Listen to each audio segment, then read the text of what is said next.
कभी से जी नहीं करता। कुंडले जी देवी, इस महालता में विपरीत से जोड़ने का भाई जी उसे निर्गुण में मिलता है। मेरे परिणाम आदर स्वागत मत करो मैं। मुझे क्षमा करती श्रेष्ठी, मैं कुछ क्षणों के लिए अपना धर्म भूल गई। मुझे स्मरण है कि गणिकाओं के लिए किसी एक व्यक्ति से प्रेम करना पाप है, क्योंकि प्रेम बहुधा दुख देता है। और मेरा कार्य रह गया। मेरा ये आशा नहीं था। जाने दीजिए, कहिए आपकी पत्नी देवी रत्न बल्लभ प्रसन्न तो होगी आपके आगमन से। ये तुम्हारे लिए है मेघले। इस बात के साक्ष्य है कि सहस्त्रों योजन दूर मुझे निरंतर तुम्हारा स्मरण रहा। जानती हूँ मेघले, मेरी सफलता में मेरे कई मित्रों ने मेरा सहयोग किया, किंतु तुम्हारा सहयोग। भला मैंने क्या सहयोग दिया आपको? तुमने मुझे वैभव से प्रेम करना सिखाया, मुझे प्रगति करने की प्रेरणा दी। जानती हूँ मेघले, जब समुद्र क्षितिज तक विशाल दिखता है तो लगता है कि तुम अर्ध निद्रा पर हो और तुम्हारे वक्ष पर पड़ा वक्कल वस्त्र धीमे धीमे श्वास से गिरता उठता। और मेघले, जब यही समुद्र रौद्र रूप धरकर दिशाओं को मत देता है ना, तो उसकी उतुंग लहरों को देखकर मृत्यु का भय नहीं होता। मन करता है कि उन लहरों के बीच सर रखकर सो जाऊं। क्षमा करें देवी, महाश्रेष्ठी शीलभद्र का संकोच था। कह दो मुझे अवकाश। यदि भी मैंने कहा ना, अब जाओ। महाश्रेष्ठी का अनादर करना उचित नहीं है मेघले। मैं किसी की कृतदासी नहीं, तो जैसे किसी ने कोई स्वप्न लिखे। चलो अच्छा ही हुआ, अभी मुझे सभा मंडप में उपस्थित होना है। तुम्हें देखकर सब कुछ विस्मृत हो जाता है। अभी नहीं, अवकाश मिलते ही पुनः उपस्थित होना।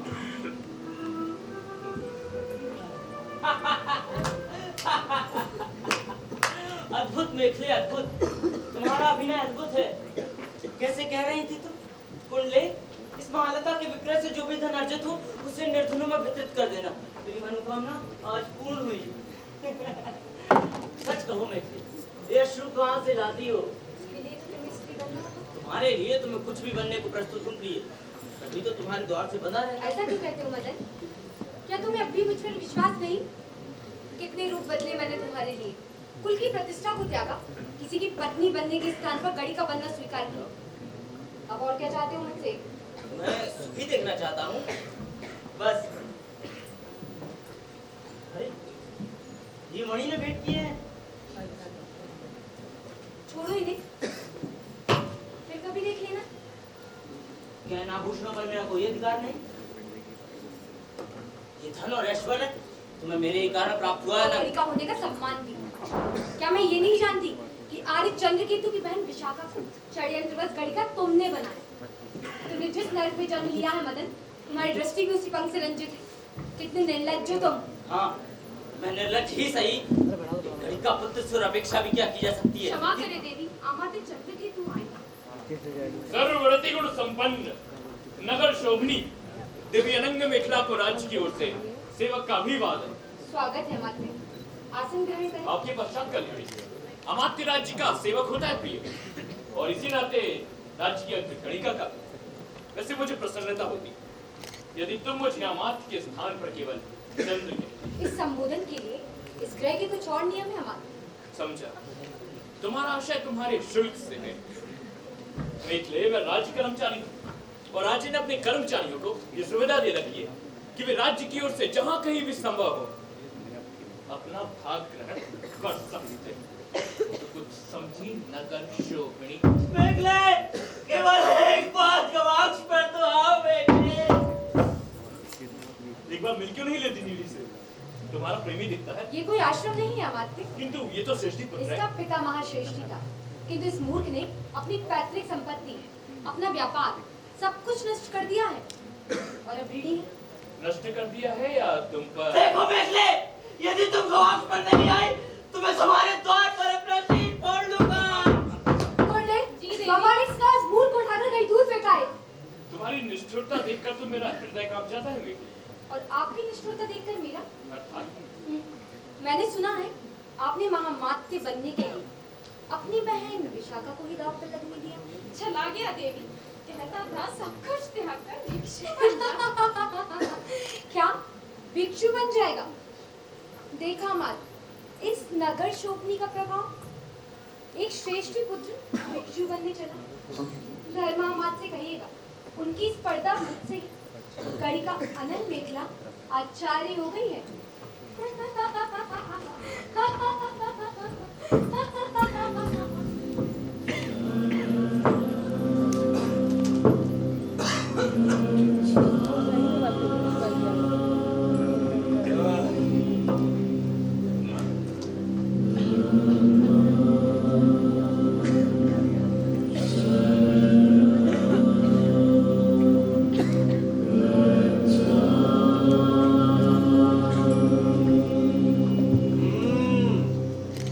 सन्यासी, युवा सन्यासी।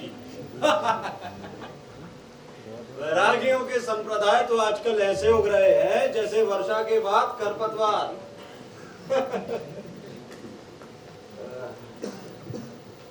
योगे भिक्षु। क्षमा स्वामी। मैं केवल देखकर ही बता सकता हूँ कि कौन किस वर्ग का सन्यासी है। अरे मछलियां जो पकड़ता हूँ, हर मछली का रंग अलग, उसकी जाति अलग, और उसे फांसने का जाल भी अलग। आपकी बातों में रस है सौम्य, किंतु आपकी वेशभूषा से ये अनुमान लगाना कठिन है कि आपकी बातें इतनी विचित्र होंगी। किंतु सन्यासियों की वेशभूषा से उनके विषय में बहुत कुछ स्पष्ट हो जाता है श्रमण। तो मेरे विषय में क्या अनुमान है आपका? तुम्हारा नाम क्या है भिक्षु? मेरा नाम देवसोम है। देवसोम? तो तनिक ले क्यों नहीं लेते? सोम। शिवले, क्या है रे करालक? ले जरा ये पात्र तो भरवा ला।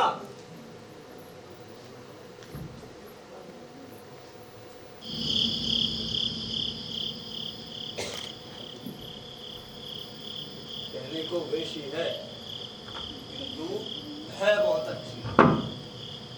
उसकी माँ कुंभदासी थी, किंतु कैसा लावण्य था उसके अधर, उसका कटी प्रदेश, उसके तू इनसे क्या कहना, तुम तो श्रमण हो। और आप कवि हैं? आपने अपने विषय में कुछ नहीं बताया स्वामी। क्या जानना चाहोगे भिक्षु? यही कि आप सचमुच वही हैं जो दिखते हैं। ऐसे एक भी व्यक्ति को जानते हो वत्स जो सचमुच वही हो जो दिखता हो? आचार्य सोम शर्मा का नाम सुना है? तक्षशिला के आचार्य सोम हाँ शर्मा? हाँ भाई, वर्षों पहले अपना गृह त्याग कर तक्षशिला चला गया। अपना नाम बदलकर अनेकों वर्ष उनके साथ रहा, उनका शिष्य बनकर वेद वेदांग व्याकरण निरुक्त कल्प पूरे 10 वर्ष अध्ययन किया, किंतु शास्त्रों का ज्ञान मेरी जाति नहीं बदल सका। सत्य का पता चलने पर मुझे निष्कासित कर दिया गया। किंतु आज जाने दो श्रवण, आज सब विस्मृत हो जाने दो। आओ पंडित, मेरे में 2 अंगुल का पीछे मिलाना। आओ।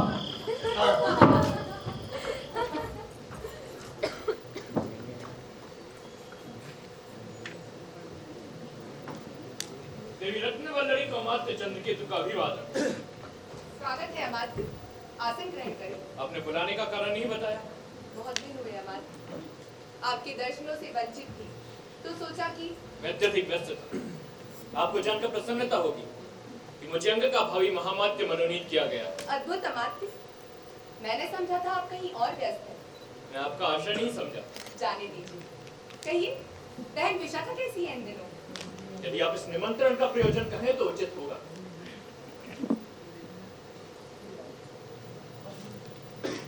कहीं ऐसा तो नहीं अमात्य कि अब आपका हृदय टूट गया हो इससे? आपके मनोरंजन के अतिरिक्त और बहुत से कार्य हैं मुझे। जब मेरा पति वर्षों तक यात्रा कर रहता था, तब आपके पास अवकाश था। आपने क्या समझा है अमात्य? तेरे पति को इसका आभास नहीं है? बोलिए अमात्य, मेरे आत्मसम्मान मेरे गृहस्थ जीवन को नष्ट करने का क्या अधिकार था आपको? मुझसे अधिक तुम्हें मेरी आवश्यकता थी। आपने मेरी बनाई स्थिति का लाभ उठाकर मेरे सतीत्व का हरण किया है। आपने वासना पूर्ति की है मात्र। इसे वासना पूर्ति नहीं, वासना का आदान प्रदान कहना अधिक उपयुक्त होगा रत्नवल्लरी। तो तुम्हारा नीरस दाम्पत्य भी तो रसमय हो गया। झूठ है ये। यदि ये झूठ है तो संभवतः वो शब्द भी झूठ होंगे जो मां के छड़ों में तुम्हारे मुख से सुने थे मैंने। तब तुम्हारे पति से अधिक पुरुष था मैं तुम्हारे लिए। स्मरण है रत्ने, यही कि शब्द दोहरा। चले जाओ यहाँ से। चला सकता हूँ, परंतु तुम्हें अवस्था में छोड़कर जाने की इच्छा नहीं। तुम्हारे शब्दों में तिरस्कार, परंतु तुम्हारे नेत्रों वही अनुनय, वही आमंत्रण। मेरी भुजाओं का प्रस्ताव अब तुम्हें मादक नहीं लगता। छोड़ो मुझे। कोई बात नहीं। ने अरे चंद, तुम भी आओ। संभवतः मेरी प्रतीक्षा कर रहे हो। कैसे हो? आप दोनों बैठिए, मैं अभी उपहार की व्यवस्था नहीं, मैं तो बस आप दोनों को सालगंजिया की शुभकामनाएं देने आया था। फिर कभी कर देता हूँ। तो से कष्ट भी मिले तो बाहर समझना चाहिए। एक देर और रुको मैं, और तुम भी रुको रखते, क्योंकि ऐसा अवसर तो कभी कभी ही मिलता है। मैं, तुम और चंद्र के कितना ख्याल रखते हो तुम मेरी पत्नी का। उसे अकेलेपन का आभास ही नहीं होने देते। और मित्र होते भी किस लिए हैं?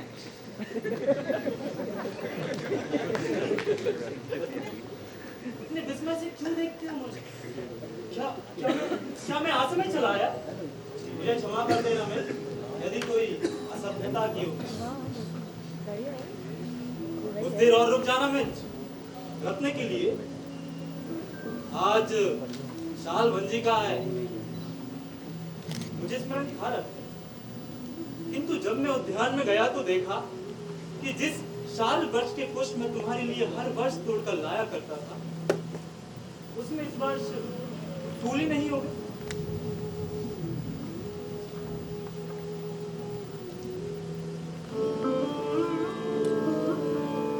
बहुत क्लांत हुए थे, न जाने क्या हो गया।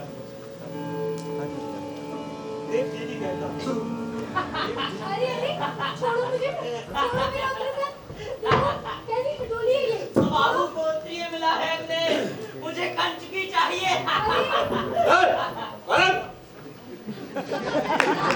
बोलो तुम, वेशभूषा से तो किसी अन्य प्रांत की दिखती हो।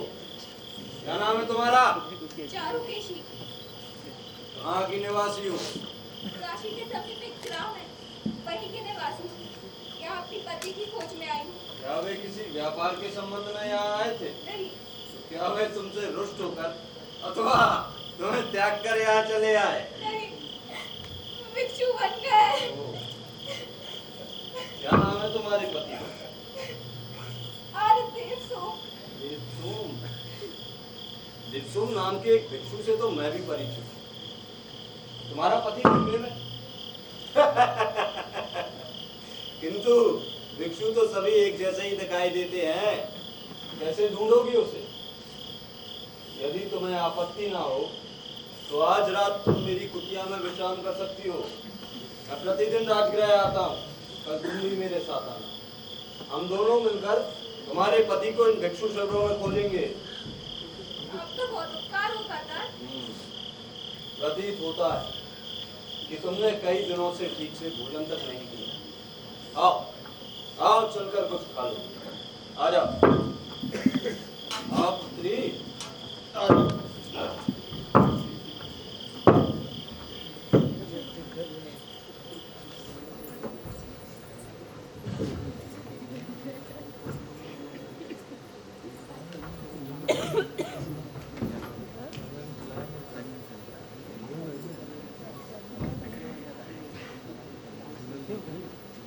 मैं तृप्त हुआ देवी। भोजन के लिए आभार। आपका कल्याण। किंतु मैं तृप्त नहीं हुई। कुंडली,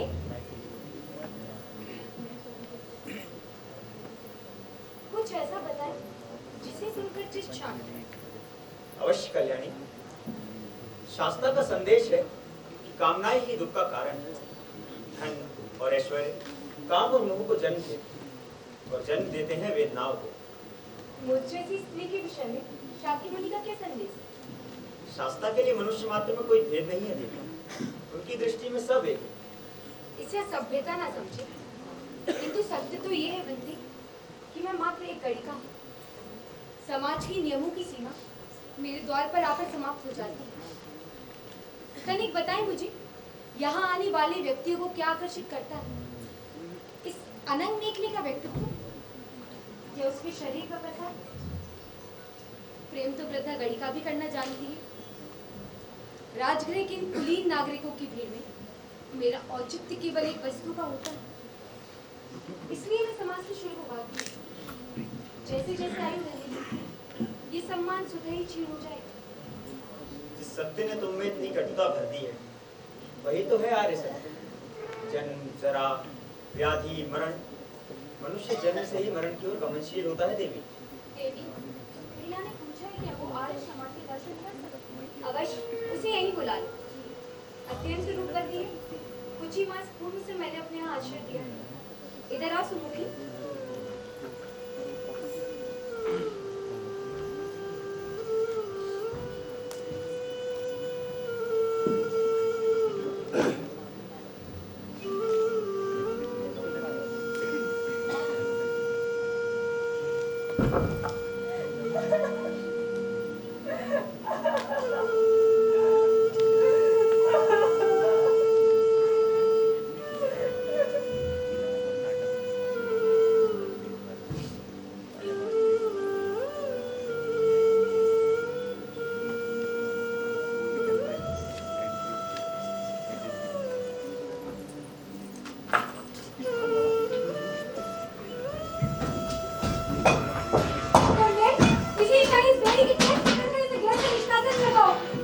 मुझे क्षमा कर दे प्रभु, मुझे नहीं बोला था चांडाली ऐसा काम ना करे। मैं इस वृक्ष को उसे दंड देने की आवश्यकता नहीं, मैंने उसे क्षमा कर दिया। किंतु यदि संभव हो तो ये अवश्य जानना चाहूंगा कि उसने ऐसा क्यों किया। अज्ञानवश मनुष्य का कोई अपराध तो नहीं किया, क्या दुख है? कहो देवी, मैं सुनना चाहता हूँ। इसका विवाह हुए 1 वर्ष भी न बीता था। इसका पति से त्याग कर भिक्षु बन गया। किसी दुर्भाग्य का कारण बताकर सास ससुर ने घर से निकाल दिया और एक के बाद एक आदताई ने इसे अपनी वासना का साधन बनाया और जीती जागती स्त्री से ये वस्तु हो गई। इसके क्रय विक्रय का एक अनवरत क्रम आरंभ हो गया। मैं भी इसी श्रृंखला की एक कड़ी हूं।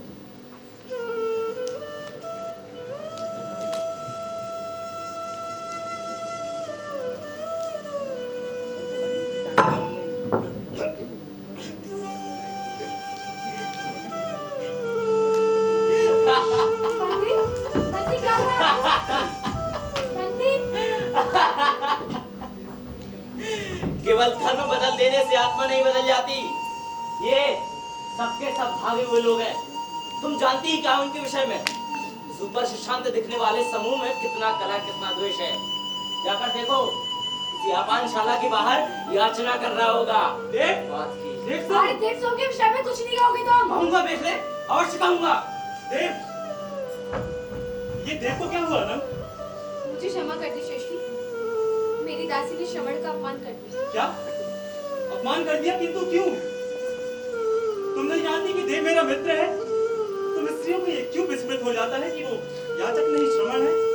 यदि आप इतने विचलित न होते तो मैं यही समझती कि मेरा रूप अब आपको आकर्षित नहीं करता। रहने दो मेखले, तुम्हारे इस रूप का प्रभाव सिर्फ शरीर तक सीमित है, मन तो फिर भी अछूता ही रह जाता है, क्योंकि वहां झंकृत होते हैं कर्षापण। अपनी यात्रा से लौटते हुए मैंने एक दृश्य देखा था मेरे। घनी धूप में एक वृक्ष की छाया में केवल अधोवस्त्र पहने एक कृषक सो रहा था, गहन निद्रा में। कितनी ईर्ष्या हुई थी मुझे। मैं उस जैसी एक निद्रा के लिए कुछ भी न्यौछावर करने के लिए प्रस्तुत। मुझे जाना होगा।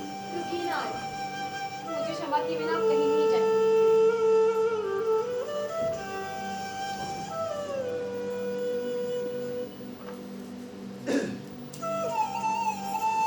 मेरा अपमान कर रहे हैं आप।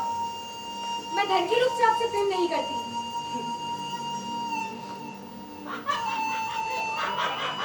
क्यों देखा तुमने? हाँ बड़े, ये मैदान तो दिन प्रतिदिन आकर्षक होते जा रहे हैं। यदि मुझे ज्ञात होता कि तुम श्रवणों को मेरे साथ देते हो तो कब का सन्यासी हो गया।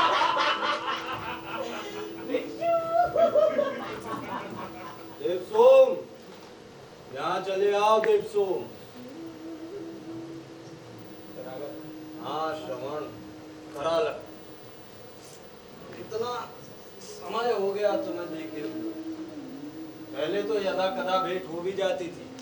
कहो, तुम्हारी पत्नी कैसी है? क्या आप भी नहीं मिले उससे? उससे मिलना संभव नहीं है करालक। मैं श्रवण हूँ। वो तो देख ही रहा हूँ। इस पात्र में क्या है? रिक्त है। रिक्त कहाँ है? आकंठ भरा है चक्रवात से, जिसके वेग से तुम्हारे हाथों में कंपन हो रहा है। विजाओ भिक्षु, संक्षोभ और अंतर्दाह दोनों शांत हो जाएंगे। विजाओ, विजाओ।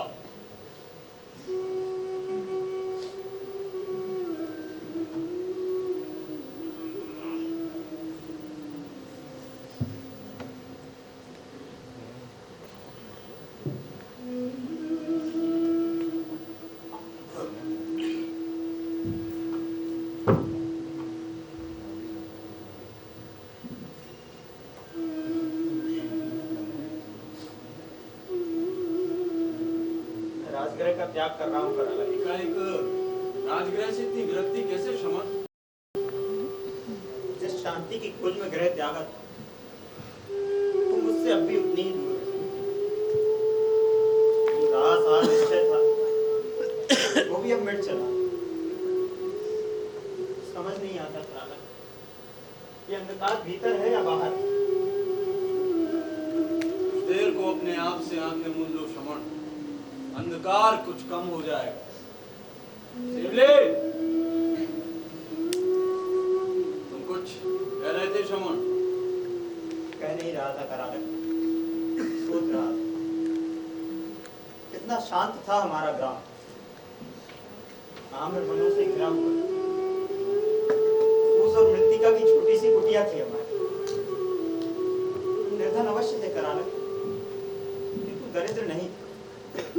तेरे पिता ने मुझे अच्छी शिक्षा दी। गुरुकुल में मेरे सहपाठी समृद्ध परिवारों से थे। उन युवकों के साथ रहते रहते मैं स्वयं को उन्हीं के जैसा समझने लगा, और इसी मद में मैंने विवाह कर दिया। मैंने निश्चय किया था करालक, एक दिन इतना धन अर्जित करूंगा कभी दरिद्रता की परछाई ना आ सकेगी। किंतु माधु, राजगृह में ऐसा क्या घटित हो गया जिसने तुम्हें इतना उद्वेलित कर दिया? जीवन की मैंने कल्पना की थी, उसका साक्षात्कार किया है मैंने। अपनी चारिका में नगर की एक एक वीथी, एक एक भवन का दर्शन किया है मैंने। इतना वैभव करालक, राजगृह में अपने स्वप्न को स्पर्श करके देखा है मैंने। जब निद्रा भंग होती है तो स्वप्न भी विस्मृत हो जाते हैं श्रवण। ऐसा नहीं है करालक, मेरी पूर्व स्मृतियां मुझे पुनः यंत्रणा देने लगी। ना चाहते हुए भी स्त्रियों के निमंत्रण स्वीकार करने लगा। उनके सामीप्य में मुझे एक विचित्र संतोष की प्राप्ति होने लगी। कितने बार अपने आप से लड़ा हूं, किंतु चारू के शब्द, उसकी छवि, उसका स्पर्श, उसके साथ बीते वो अंतरंग क्षण मेरी आत्मा को मथने लगे। मैं एक बार फिर अपने आप से हारना नहीं चाहता था करालक, इसलिए मैंने चारू से मिलना भी अस्वीकार कर दिया। मैंने अपनी भावनाओं पर नियंत्रण कर लिया। तो एक हतभागिनी दासी ने फिर रहे सहे निश्चय को खंड खंड कर दिया। कि परित्यक्ता का जीवन इतना भयानक हो सकता है करालक, मैंने उसी दिन जाना। पूर्व जीवन में मैंने स्त्री को केवल और केवल प्रेम की दृष्टि से देखा, कब और कैसे वस्तु हो जाती है, इस बात के स्मरण मात्र से मुझे घृणा होने लगी। तनिक सोचो करालक, जो प्रेम स्त्री सहज रूप से अपने प्रेमी को देती है, उसका क्रय विक्रय कैसे आरंभ हो जाता है? तो कौन लोग हैं जो स्त्री को जाने बिना, उससे प्रेम किए बिना केवल उसके शरीर की कामना करते हैं? बिना प्रेम के स्त्री का शरीर किसी को क्या दे सकता है? एक स्पंदन ही शव मात्र से किसी को क्या सुख मिल सकता है? नहीं करालक, मैं चारू को उस दासी की भांति निस्सहाय कैसे छोड़ दूं? निर्वाण का अर्थ जानते हो भिक्षु? हाँ, इन कभी ना समाप्त होने वाली यातनाओं से मुक्ति। लेकिन तुम्हारी बातों से तो ये प्रतीत हो रहा है कि आत्म विस्मृति के कुछ विशिष्ट क्षणों में किए गए आत्मघात का इनाम निर्वाण है। तुम धर्म के स्वरूप को नहीं जानते करालक, इसीलिए ऐसा कहते हो। तुम ठीक कहते हो देवसोम, ठीक कहते हो। मैं एक तुच्छ मत से घातक भला धर्म के स्वरूप को क्या जानूं? संभवतः इसीलिए मुझे तक्षशिला से भी निष्कासित कर दिया गया। किंतु तुमसे तो यह अपेक्षा नहीं थी श्रवण। सत्ता और प्रभुत्व के इस महासमर में धर्म एक अमोघ अस्त्र है। इसमें संवेदनाएं मत खोजो श्रवण। धर्म के रथ का एक पहिया राजनीति है तो दूसरा है अर्थ। संवेदनाएं तो मात्र छोटी छोटी पताकाएं हैं उस रथ को सजाने के निमित्त। तुम्हें क्या लगता है ये सारे धर्म देवताओं ने रचे हैं? नहीं श्रवण, यदि आज मैं एक विधान रचूं और एक बड़ा जनसमूह उसमें अपनी आस्था प्रकट करने लगे तो कल वही धर्म होगा। समझा नहीं करा, ये सब बातें मुझसे कहने का क्या आशय है? वही एक मित्र का होता है देवसोम। यदि राजगृह की विलासिता ने तुम्हारी दृष्टि को चकाचौंध कर दिया तो तुम्हें अपने आप से घृणा क्यों होने लगी? उस व्यवस्था से घृणा क्यों नहीं हुई जो इस करालक को आचार्य बनाने के स्थान पर मछलियां पकड़ने को बाध्य करता है, जो एक मेधावी देवसोम को पलायन करने पर विवश करता है?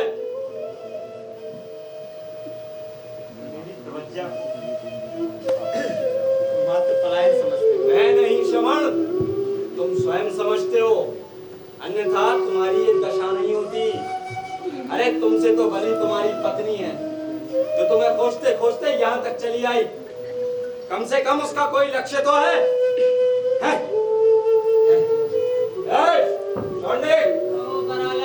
मेरे दे, पात्र रिक्त हो गया है मेरा।